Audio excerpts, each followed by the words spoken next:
ఈ వీడియోలో TS group ఫండ్లో హారిజెంటల్ ఇష్యూ ఏంటి, నిజంగా హారిజెంటల్ ఇంప్లిమెంట్ చేయడం వల్ల పురుష అభ్యర్థులకు న్యాయం జరుగుతుందా, అసలు నిజంగా ఇంప్లిమెంట్ చేయాలని చూద్దాం.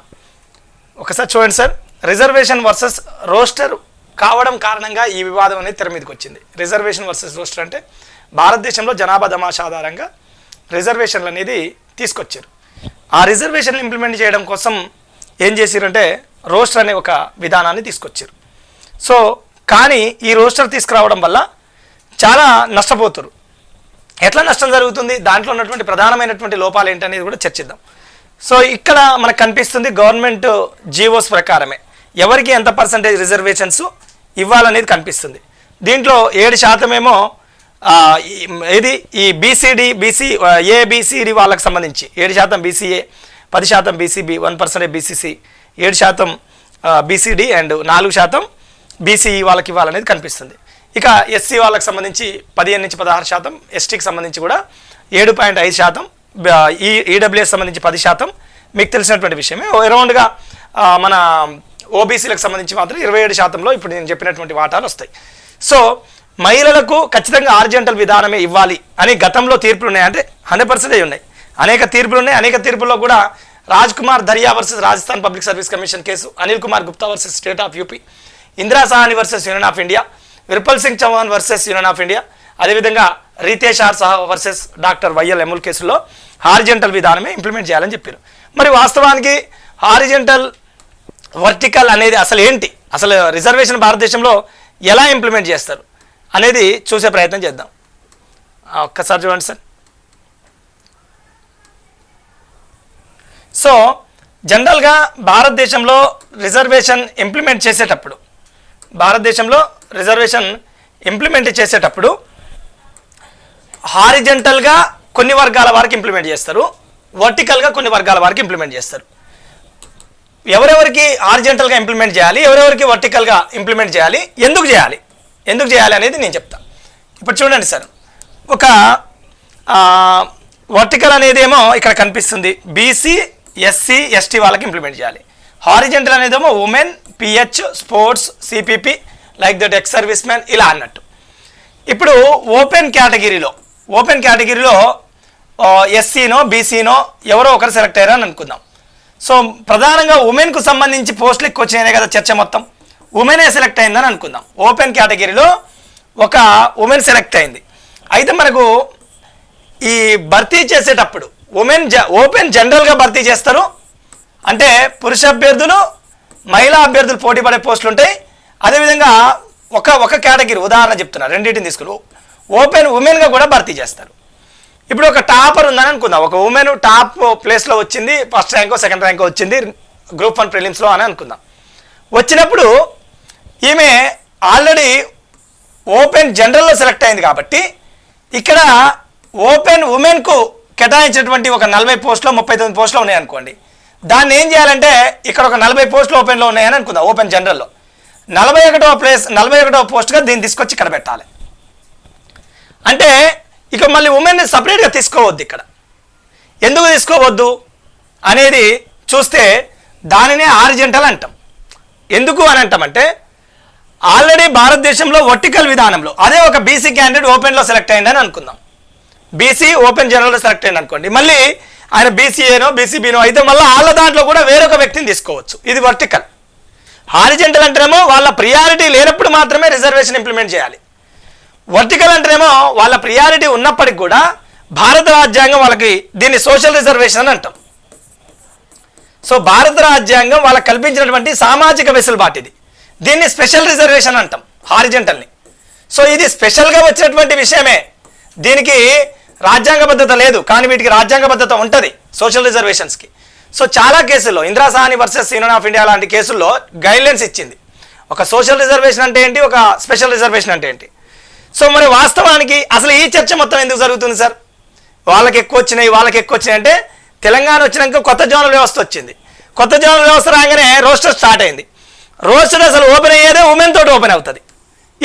ఇది సార్ అంటే ఏంది రోస్టర్ ఓపెన్ అవ్వడం ఏంది అని అంటే ఇక్కడ ఒక ఆర్డీఓలు 10 ఉన్నాయని అనుకుందాం, డిఎస్పీలు ఒక 10 ఉన్నాయని అనుకుందాం, ఓకేనా. అదేవిధంగా ఎంపీడీఓలు ఒక 15 ఉన్నాయని అనుకుందాం. ఇప్పుడు ఏమవుతుందనంటే ఆర్డీఓలు పదనగానే దీని ప్రకారం పంచాలి. ఇది 96 నుంచి తెలంగాణలో ఇంప్లిమెంటేషన్లు ఉంది. 1 2 3 4 5 6 7 8 9 10 ఇంకొక డిఎస్పీలు 10 అనుకో, మళ్ళీ ఫస్ట్ కాంచి రావాలి, మళ్ళీ పంచాలి వీళ్ళకే, ఇట్లా పంచాలి. మళ్ళీ 15 ఎంపీడీఓలు ఉన్నాయి, మళ్ళీ ఫస్ట్ కాంచి రావాలి, వీళ్ళకే పంచాలి. మరి 39లో పాపం బీసీడీ జనరల్ వాళ్ళు ఉన్నారు, వాళ్ళ ప్లేస్ 39. నువ్వు ఎన్నిసార్లు పంచినా వీళ్ళకు కుప్పలు కుప్పలు అయితే కానీ వీళ్ళకి ఎన్నడ పోస్ట్ రావాలి అంటే ఇది కరెక్టేనా అసలు రోస్టర్ ఇంప్లిమెంటేషన్? భారతదేశంలో ఏంది జనాభా తమాష ఆధారంగా రిజర్వేషన్ ఇంప్లిమెంట్ చేయమని రోస్టర్ వచ్చింది, కానీ ఈ రోస్టర్ ఏమైంది? రోస్టర్ వర్సెస్ రిజర్వేషన్ అయింది. సో మరి రోస్టర్లో మరి ఇది ఏం మరి ఉమెన్కి కూడా ఇప్పుడు రోస్టర్ ఓపెన్ అయిందో ఉమెన్కి ఓపెన్ అయింది. OC women, SC women, BCA women, VH women, ST women అన్ని కేటగిరీలో ఉమెన్ ఓపెన్ అవుతుంది. సో మళ్ళీ ఈ రోస్టర్లో కూడా లోపాలు ఉన్నాయి. పాపం ఈడబ్ల్యూఎస్ ఉమెన్ నష్టపోతుంది ఈ రోస్టర్ వల్ల. ఎలా అంటే అన్ని కేటగిరీ వాళ్ళకు ఉమెన్ ఓపెన్ అయ్యి ఈడబ్ల్యూఎస్కి ఎందుకు ఉమెన్ ఓపెన్ కాదు 9వ ప్లేస్లో? అంటే ఎవరు ఇష్టం ఉన్నట్టు వాళ్ళు రాసుకుర్రు అంతే. ఇంకా చూడండి ఇంకొకటి అయితే మరి వాస్తవానికి రోస్టర్ వల్ల న్యాయం జరగదని చెప్తున్నా, నా వ్యక్తిగతమైనటువంటి ఒపీనియన్. అందరు కూడా మేధావుల ఒపీనియన్ కూడా అదే. ఏంటి అని అంటే చూడండి, 100 వేకెన్సీస్ ఉన్నప్పుడు మాత్రమే ఇంప్లిమెంట్ చేస్తే రోస్టర్ వల్ల న్యాయం జరుగుతుంది. నీకు ఇవాళ కొత్తగా స్టార్ట్ అయింది సార్ నోటిఫికేషన్ కొత్తగా స్టార్ట్ అయింది. 100 పాయింట్లు ఉంటాయి. అంటే 100 ఖాళీలు ఉన్నప్పుడు మాత్రమే అన్ని వర్గాల వాళ్ళకు సమానంగా వాళ్ళ జనాభా తమాషా ఆధారంగా వాళ్ళకు నోటిఫికేషన్ పోస్ట్ పడుతుంది. మరి ఇప్పుడు అన్ని 10-15 ఉంటాయి. 100 ఉంటాయా? ఎన్నడు ఉండాలి? 100 డైరెక్ట్ నువ్వు పోనీ 100 లేదు. ఇవాళ ఏమవుతుంది సార్? బీసీఏ వాళ్ళకి పడ్డది, ఓసీ వాళ్ళకి పడ్డది, విహెచ్ వాళ్ళకి పడ్డది, వీళ్ళకి పడ్డదని అనుకుందాం 10. మళ్ళీ నెక్స్ట్ గ్రూప్ 1 నోటిఫికేషన్ 11 ఏళ్ళకి వస్తుంది, 11వ ప్లేస్ కాంచి స్టార్ట్ అవుతుంది. అంటే ఇక ఇప్పుడు ఈ కేటగిరీలో పడ్డోళ్ళకి ఇంకా 10 ఏళ్ళ తర్వాత వాళ్ళు గ్రూప్ 1 చదవద్దు కదా, అంతే కదా. ఇవాళ పడిన వాళ్ళు 10 ఏళ్ళ దాకా చదువుతారా? ఇవాళ ఏజ్ ఇవాళ నాకు 30 ఉంది అనుకోండి, 10 ఏళ్ళ తర్వాత 40 అవుతుంది, చదువుతారా? చదవరు కదా. అంటే సో రోస్టర్ అనేదే అసలు ఒక అది కరెక్ట్ కాదు అసలు. రోస్టర్ అనేది 100 వేకెన్సీస్ ఉంటేనే రోస్టర్ ఇంప్లిమెంట్ చేయాలి. ఇది మరి ఇది ప్రధానమైన 100 ఎన్నడు ఉంటాయి. సో కాబట్టి అది ప్రధానంగా లోపం కనిపిస్తుంది. రెగ్యులర్గా ప్రతి సంవత్సరం డైరెక్ట్ రిక్రూట్మెంట్ చేస్తేనే న్యాయం జరుగుతుంది. పోనీ అట్లా కాదు, ఈ సంవత్సరం పోస్ట్ పడలేదు రోస్టర్లో ఒక సామాజిక వర్గానికి, వచ్చే సంవత్సరం నుంచి పోస్టులు పడ్డదని రిక్రూట్మెంట్ చేశారనుకోండి, వచ్చేసారనే పడుతుంది పాపం. ఇంకా 2 ఏళ్ళకైనా పడుతుంది కదా. 39 బీసీడీలో ఉండే వాళ్ళకి ఎన్నో పడాలి? 4 వరుసగా 4 ఏళ్ళు ప్రతి ఇయర్ రిక్రూట్మెంట్ చేస్తే వాళ్ళకి పోస్ట్ పడుతుంది పాపం. ఇంకొకటి 2011లోనే ఒక రోస్టర్ ఉంది, ఇవాళ మళ్ళీ రోస్టర్ స్టార్టింగ్ అయింది జోనల్ వ్యవస్థ రావడం వల్ల. ఏ సామాజిక వర్గం నష్టపోవాలి? సో అదొకటి. ఇంకోటి చూడండి, వర్టికల్ హారిజంటల్ రిజర్వేషన్లపై పూర్తి అవగాహన ఉన్న వాళ్ళు అమలు చేస్తేనే న్యాయం జరుగుతుంది ఈ రోస్టర్. అసలు వర్టికల్ అనేదేమో social reservation, horizontal reservation special reservation. Already horizontal reservation ఇచ్చేటప్పుడు వాళ్ళ ప్రియారిటీ ఉన్నప్పుడు వాళ్ళకి మళ్ళీ సపరేట్గా పెట్టొద్దు. వాళ్ళు రోస్టర్ ప్రకారం ఆల్రెడీ బ్రేకప్ ఇచ్చేసారు. రోస్టర్ ప్రకారం బ్రేకప్ ఇచ్చేస్తానే కదా ఒక్కొక్కరికి. రోస్టర్ ఓపెన్ అయిందే ఉమెన్ తోటి ఓపెన్ అయింది కాబట్టి, రాయడమే ఉమెన్ని పెట్టి రాశారు కాబట్టి వాళ్ళకు అడ్డగోలుగా పోస్టులు కనిపిస్తున్నాయి. ఎక్కువ 55, గురుకులాలు అయితే 80% కనిపిస్తున్నాయి. సో ఇది ఈ రోస్టర్ చూడండి అన్ని ఉమెనే కదా. సో మరి ఇక ఎవరు రోస్టరు నువ్వు నిజంగా హారిజంటల్కు వర్టికల్కు తేడా తెలిస్తే రోస్టర్ ఉమెన్ ఓపెన్ చేస్తారా ఎవరైనా? అసలు రోస్టర్ ఖచ్చితంగా జనరలే రాయాలి.